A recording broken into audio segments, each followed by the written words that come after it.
my ex-in-laws called me heartless and evil for denying my ex-wife her last wish. So I, 45 male, had a previous relationship with Lucifer, 43 female. We were married for 5 years and dated for 7. From this, we had 3 kids: Dean, 21 male, Kylie, 19 female, and Jax, 17 male. Context: a few months before I filed for divorce, I noticed Lucifer becoming increasingly controlling and paranoid. Like if I went out, she needed to know where I was going. Example, I went to my nan's flat to help her along with my uncle get some new, heavy furniture inside the flat. Despite the fact that I had told her earlier where I was going, she demanded to know where I was going. I researched why these types of things might happen and found out it might be a sign of cheating. Turns out I was right. Basically, a friend of mine saw her and another man kissing and flirting inside a restaurant where he was with his siblings and mom. He sent me photos. I filed for divorce, blah blah blah. You get the idea. I didn't really care what I got in the divorce. I only pushed for 80% custody and to keep my money. Surprisingly, she didn't contest anything but the custody. I got 70% instead of 80%, but hey, I picked myself up because I still had majority custody. Anyway, this year, my ex got terminal cancer. When Dean told me Kylie and Jax, I didn't really care. I comforted my kids, but personally I didn't care.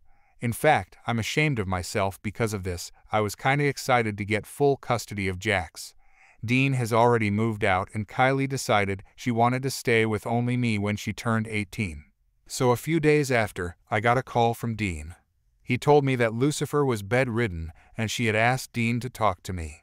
Basically, her last wish was to have one last conversation with me.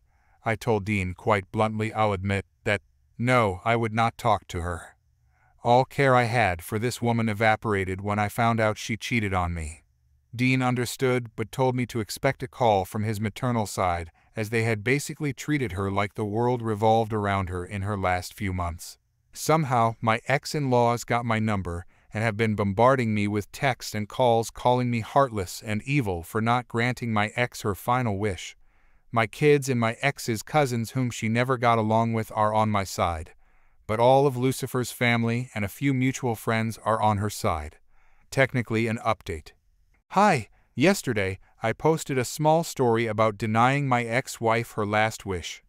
Anyway, the reason I say this is technically an update is because it's only a small update.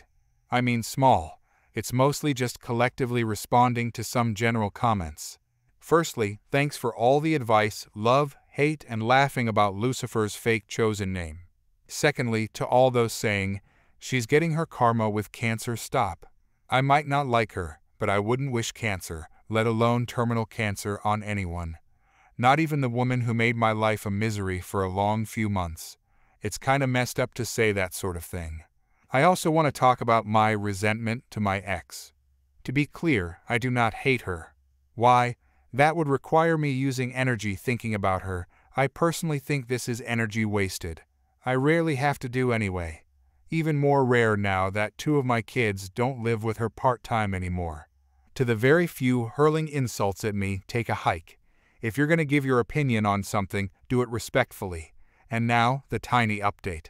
Many of you gave me the advice to not speak to Lucifer in person and instead write her a letter or give her a video call. I have spoken to all of my kids collectively and asked them their opinions. I also told them that what was previously suggested above would be the only way I would grant her this wish. My kids all decided that, whilst they would like me to speak to her, they totally understand if I don't want to. I told them that I'm seriously considering writing a letter or making a video call, but that I need more time to decide if that's what I want to do. So, I turned to internet strangers again. Advice would be greatly appreciated.